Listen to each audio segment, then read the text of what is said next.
Previously on Survivor. Jabroni's weird love for squirrels caught negative attention from his fellow teammates. I fucking love squirrels. I just love playing with them, feeding them, chasing them around, and petting them. Shit. I know you voted for me last week, Drywan. Tensions between Kimusabi and Drywan escalated. Kimusabi lost his cool and was therefore eliminated early off the island, but not before having a little word with Drywan. Last week also saw a rare double elimination, with Jabroni being kicked out early. Drywan also threw it down with Wetwan in a long, intense battle for bragging rights.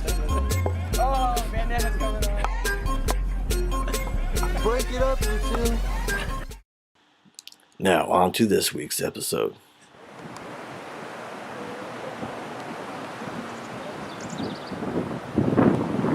Got tree mail! Got tree mail! Make sure you know your breaking point, because today you'll be loaded. Better know your own strengths, or tonight you'll be voted. What do you think? What does that mean? I don't know. Sounds like someone's gonna get really hurt. Behind this door is the railing machine, where one member from each group will be loaded, and tested for who can withstand the most load. The team that withstands the most load will win the challenge.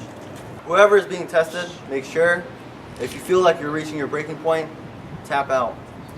Alright? Because if you don't, the railing machine will crush you.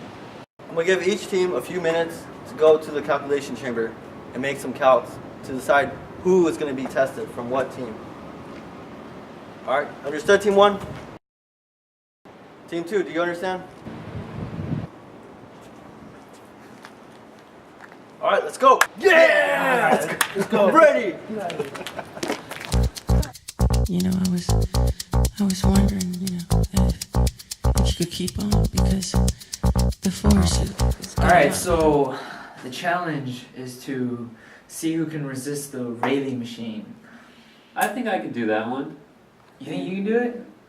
I was thinking maybe Drywan can do this one. Maybe. He's kind of weak, though. Yeah, what do you think, Drywan?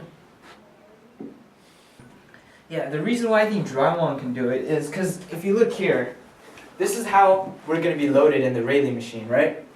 And this is Drywan's shear diagram, and this is his moment diagram. As you can see here, his moment max is 6p. Based on our calculations, looks like his moment of inertia is 5.36, and his area is 5.25. Max shear flexural stress load is going to be 2.5 kips. Yep, looks like he's going to be able to resist 2.8 kips. And okay, now Jason, do you think you can match up to these numbers?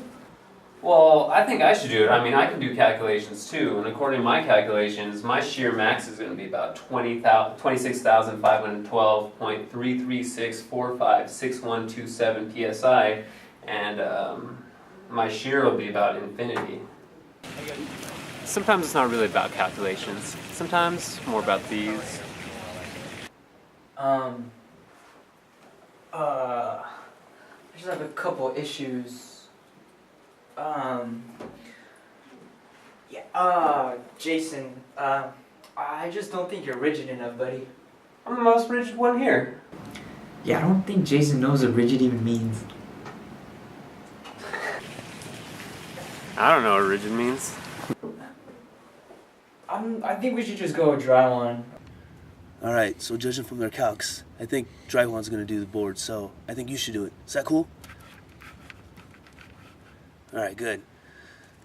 Alright, Wet One. We know that you were cut from the same tree as him. You have the same dimensions as him. You can hold up at least as well as he does. Wait, you haven't been swimming, have you? You can't have a high moisture content.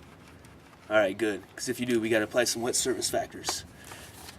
Well, I know if his moisture content gets too high, then his modulus of elasticity is gonna go down, and that'll make him a lot weaker, and that's really gonna hurt us in the challenge. So, these are their 3 fail loads. So, what are the wet surface factors? well, for P-Crit, If he's over 29% moisture content, we have to apply a wet surface factor of 0.85. All right, for, what is that, PY? For PY, our service factor is going to be 0.8. And for our shear factor, the wet surface factor is 0.97. All right, so the shear failure doesn't change much. It's still the lowest, so you're probably gonna fail that way if you've been swimming, but I really hope you haven't, man. After both teams decided their candidate, the challenge would be begun. All right, Dry One, let's go! Let's go, Dry One! Yeah! Yeah! You're doing good! You're doing good! Keep it up! Keep it up! Keep it up! Show Wet One what's up! Yeah! Keep going! Wet One, hang in there, buddy. You got this. You can beat him. You can beat Dry One. Come on. Wait, what? You been swimming? No! Stop the machine! Stop the machine! He can't take it! He can't take the load! Oh! No! You got it! Woo! Yeah, alright. Stop the machine now. Get the towel! Hurry, get the towel! Where's the towel? I don't know where the towel is! Call that a failure. That's not going to be in tomorrow's episode. After the results came in, Team 1 lost. Dry One won, but suffered the consequences. He failed and died, and so did Wet One. And now, the teams reflect on what happened. Well, we lost because Wet One couldn't stay out of the water, and he increased his moisture content to 52%. He told us he wouldn't, and he made it to where he couldn't. There was no way he was ever going to beat Dry One. I don't think we could ever trust Wet One again. Well, we kind of borrowed our calcs from Team 2, but we knew that Wet One would perform as well as Dry One as long as he stayed out of the water. Do I think I could have done better than Dry One? Yeah. He failed in shear at 3.8 kips. Wet One, 3.4 kips. According to my calculations, my shear is about infinity. So, yeah, I think so.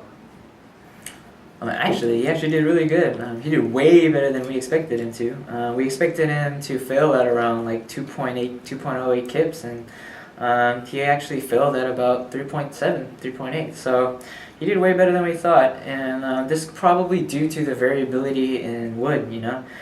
Even though him and Wet One are from the same tree and everything, you know, just different cuts of wood make a difference. And also, if you look here, we predicted Dry One to be around here at about 5,000 psi, but in actuality, he must have been cut from a wood that's about this strong in this section. So, overall, very pleased with this performance. Got us through it. Definitely. We actually saw Wet One swimming all the time, and we're all like, yeah, if he increases his moisture content, we're gonna win. He's gonna get weaker. Next week on Survivor, Team 1 and Team 2 face off in an eating contest, and I join them.